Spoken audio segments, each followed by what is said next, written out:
She did not know who started the argument first. All Ada knew was that the music stopped making sense, the lights felt too bright, and Tola's voice sounded strange, like it was coming from very far away. People had turned to look. Someone laughed nervously. Someone else got out a phone to record the argument. Ada stood there, chest rising too fast, her hands shaking at her sides. This was not how the night was supposed to go. Just a few hours earlier, everything had felt easy.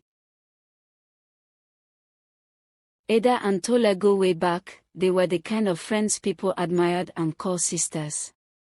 Ada and Tola used to share clothes, share food, share secrets.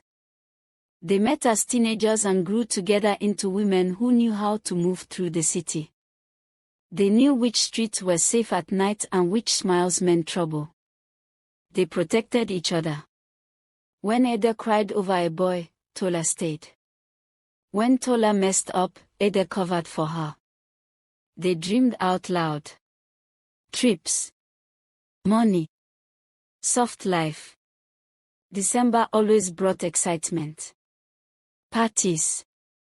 New faces. New chances. This Christmas felt bigger somehow. Like something was waiting. They got ready for the night and went out to have fun. The night had started the way December nights always did in the city. Loud. Crowded. Full of promise.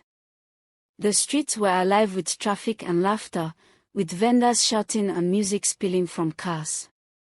Christmas lights hung everywhere, tangled and blinking, some half-broken but still trying. Ada and Tola arrived at the club together, just like they always did.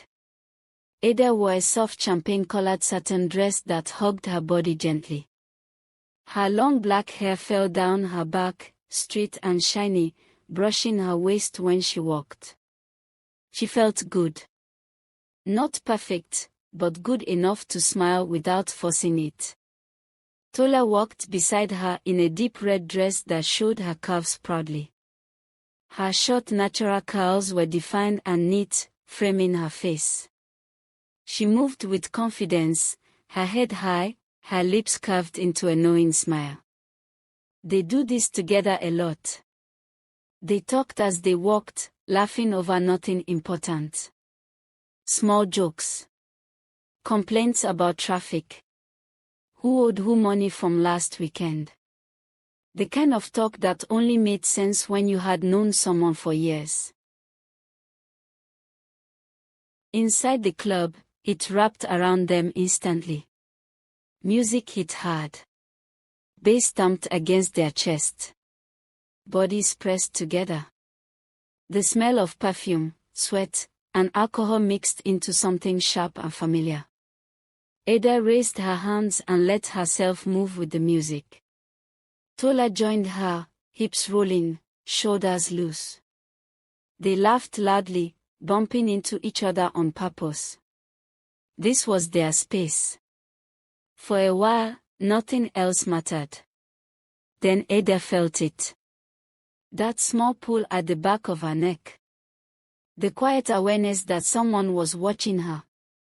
She turned her head slowly, not expecting much. That was when she saw him. He stood near the bar, not dancing, not rushing. Just standing there, calm in the middle of noise. He wore a fitted dark blazer over a simple shirt. His hair was neat, his posture relaxed, like someone who did not need to prove anything. Their eyes met. It was not dramatic. No sparks. No sudden smile. Just a look that stayed a little longer than it should have. Ada looked away first, feeling slightly embarrassed, and told herself it meant nothing. Men looked all the time. That was normal. But when she looked back again, he was still there. Watching.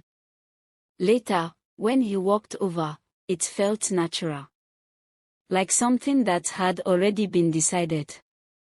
His name was Leo. His voice was calm. His words were simple. He asked her name. Asked if she was enjoying the night. Nothing clever. Nothing loud. Ada found herself smiling without thinking. Tola watched them from where she stood, sipping her drink. At first, she felt nothing but mild interest. This was familiar territory. Ada always caught attention first. That was how it had always been. But something was different. Leo did not glance at Tola the way most men did. He did not try to include her just to be polite. His focus stayed on Ada. Tola shifted her weight slightly, her smile tightening just a bit. She told herself not to read into it. The night moved on. They danced. They laughed. Leo bought drinks. He leaned in closer to Ada so she could hear him over the music. She noticed the way he listened when she spoke. Not just waiting for his turn. When the night ended, numbers were exchanged. Goodbyes were said. Outside, the cool air hit Ada's skin as she laughed again, replaying small moments in her head. Tola walked beside her, quieter now. "You like him?" Tola said casually. Ada shrugged. "He's okay. Just there." They both laughed, but the sound did not sit right. Days later, December rolled on, fast and busy. The city changed moods easily. One moment traffic. The next, celebration. Every street felt louder, brighter. Everyone was spending money they did not have. Ada and Tola still met almost every day. More and coffee runs. Quick lunches. Sitting in cars talking about nothing and everything. But Leo started to appear more. First, a dinner invite. Ada almost said no. Then she didn't. The restaurant was quiet, soft music playing in the background.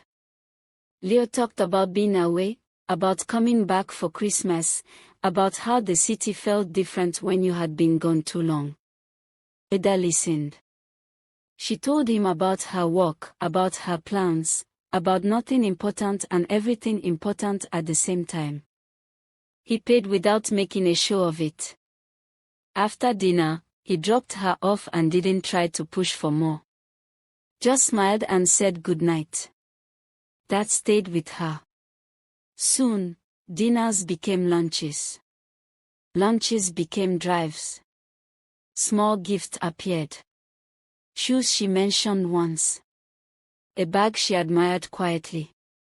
Cash slipped into her hand when she complained about something unexpected. Ada tried to act normal about it.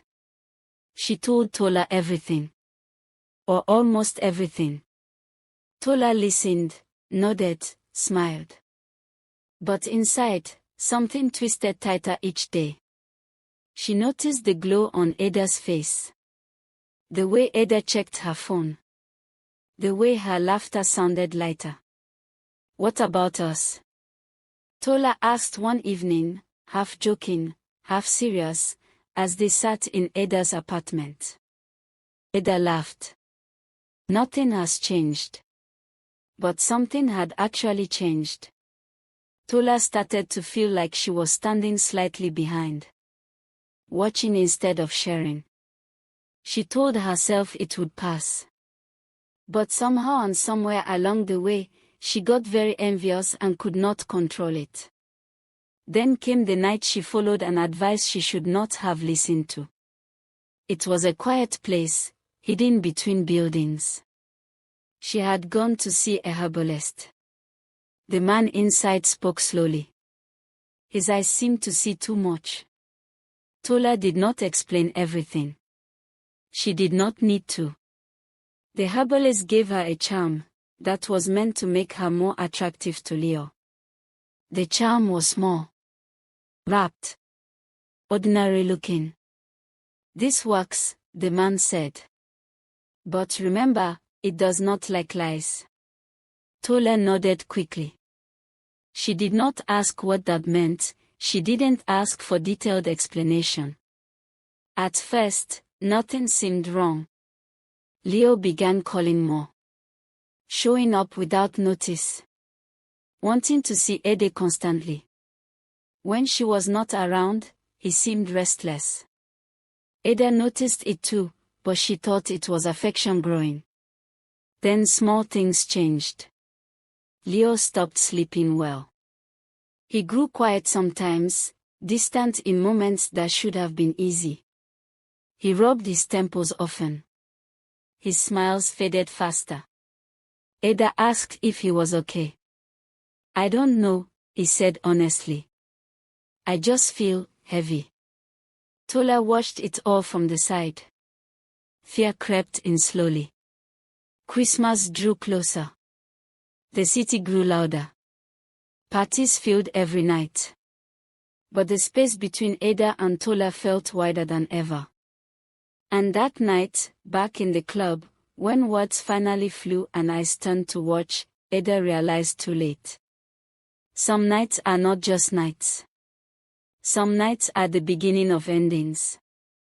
The argument did not end loudly. That was the strange part.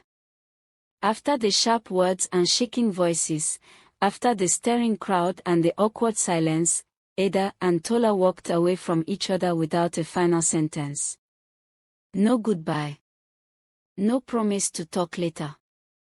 Just distance growing with every step.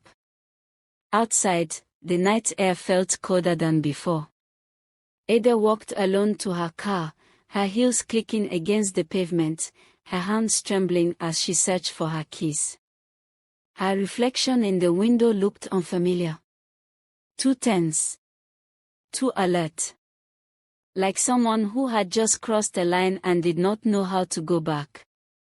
At home, she sat on the edge of her bed still wearing her dress. The room was quiet except for the sound of traffic outside. Her phone buzzed once. Then again. It was Leo. She stared at the screen before answering. When they met later that night, it was not planned. It just happened. Two people moving toward each other because everything else felt unstable. They stood on a small balcony, away from noise and people. The city stretched out below them, lights blinking like restless thoughts. Leo leaned against the railing, rubbing his hands together slowly.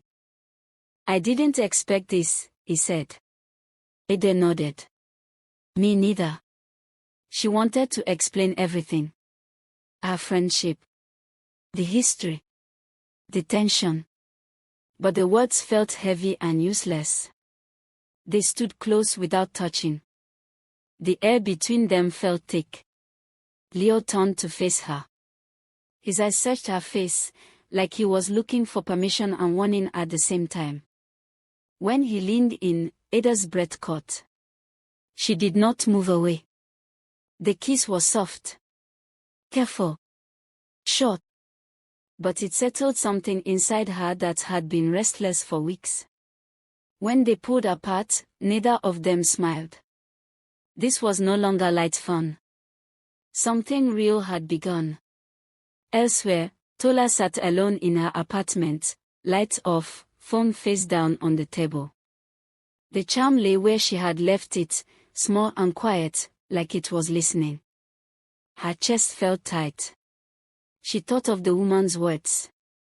It does not like lies. That night, Leo barely slept. He tossed and turned, waking with a strange pressure in his head. His thoughts felt tangled, his dreams confusing and heavy. Over the next days, things worsened. He forgot small things. Lost focus easily. Felt irritated without knowing why. The city that once felt exciting now felt too loud. Ada noticed. She asked again and again if he was okay. I feel like something is pulling me, he said once, pressing his fingers against his temples. Like I'm not fully myself. She tried to laugh it off, but worry settled in her stomach. Tola could not ignore it anymore. Fear pushed her back to the woman's place. This time, the woman's face was unreadable. "You rushed what should not be rushed," she said calmly. Tola's voice shook. "Can you stop it?" The woman sighed. "Everything has a price. And time." Tola left feeling smaller than before. Christmas arrived anyway. The city refused to pause for personal pain. Lights blinked. Music played. People dressed up and smiled. At a crowded Christmas party, Ada stood among friends, trying to enjoy herself. Leo stayed close to her side, protective without realizing it. That was when Tola saw them together. The way he leaned toward Ada. The way Ada rested her hand lightly on his arm. Something inside Tola snapped quietly. She did not cause a scene. She simply turned away and left. New Year's Eve came fast. On a rooftop overlooking the city, people counted down loudly. Fireworks waited in the distance. Ada stood beside Leo, her hand in his. She had not planned to show it openly, but she was tired of hiding. When the countdown ended and cheers filled the air, Leo looked down at her and smiled softly. Not wide. Just real. Across the rooftop, Tola stood alone, arms folded tightly around herself. The noise felt distant. As the year changed, so did everything else. January was colder. Quieter. Leo had to leave. At the airport, Ada hugged him tightly, breathing in his scent, trying to memorize the moment. "This doesn't end here," he said into her hair. She nodded, unable to speak. When he walked away, she stood there long after he disappeared from sight. Life moved forward slowly. Calls filled the distance. Messages came at odd hours. Love adjusted itself into a new shape. Tola blocked Ada everywhere. Not in anger. In survival. She focused on herself. On silence. On letting go of what she could not undo. The city returned to its normal rhythm. Traffic. Work. Ordinary days. Ada learned that love can start in chaos and still grow steady. Tola learned that some choices follow you quietly until you face them. And December passed, leaving behind memories that would never fade, only soften with time. The weeks after Leo left felt strange. Ada did not expect the quiet to feel so loud. Morning came and went with messages instead of voices. Calls replaced touch. She learned his new routine by time difference, learned when to speak and when to wait. Sometimes they laughed for hours. Other times, silence sat between them, heavy but not broken. She missed him in small ways. In traffic. In crowded places. In moments when she reached for her phone without thinking. But the feeling stayed steady. Love had settled in gently, without forcing itself. Tola's world moved differently. She woke up early most days, not because she had somewhere to be, but because sleep no longer held her easily. She cleaned more than usual. Took longer walks. Let music play without listening to it. She avoided places that reminded her of Ada. Not out of anger. Out of self-protection. Sometimes she picked up her phone, typed a message, then erased it. The words never came out right. And deep down, she knew some doors were better left closed.